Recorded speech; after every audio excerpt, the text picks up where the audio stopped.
शरह सूद में बड़ी कमी, क्या आवाम की मईशत बेहतर होगी? जब भी शरह सूद या इंटरेस्ट रेट में कमी होती है तो सबसे पहला सवाल यही होता है कि आम आदमी पर इसके क्या असरात होंगे। क्या महंगाई में कमी आएगी?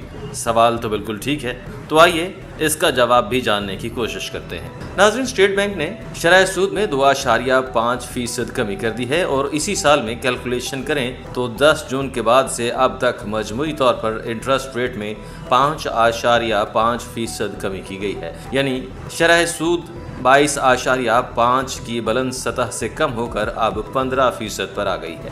अब आते हैं आम आदमी को होने वाले फ़ायदों पर। मुआशी माहिरीन का मानना है कि शरह सूद कम होने से आम आदमी को मुख्तलिफ तरीक़ों से फ़ायदा होता है। मिसाल के तौर पर अगर किसी ने घर लीज़ पर लिया हुआ है तो इसकी लीज़ कम हो गई है। किसी ने बैंक से गाड़ी ली हुई है तो उसकी गाड़ी की माहाना किस्त में कमी हो गई है। बैंक से लिए गए कर्ज पर भी मार्कअप कम हो गया है। इसके अलावा महंगाई में भी किसी हद तक कमी होगी।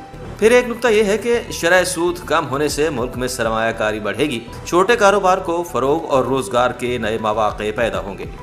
बड़े सरमायाकार बैंकों में अपना सरमाया रखते थे, अब शरह सूद में कमी के बाद वो सरमाया भी मार्केट में लाएंगे तो इससे भी रोज़गार के मौक़े पैदा होंगे। तो कहा यही जा रहा है कि इंटरेस्ट रेट में कमी से जब बाकी अखराजात कम होंगे तो महंगाई भी नीचे आ जाएगी, मगर जब तक आवाम के हाथ कुछ नहीं आएगा तब तक कुछ नहीं कहा जा सकता। यानी आदाद व शुमार के गोरख धंधे से आवाम का कोई लेना देना नहीं है। आवाम को रिलीफ मिलना चाहिए, चाहे किसी भी सूरत में हो। बाकी ये फैसला हम आप पर छोड़ते हैं। क्या आपको महंगाई में कमी की तवक्को है?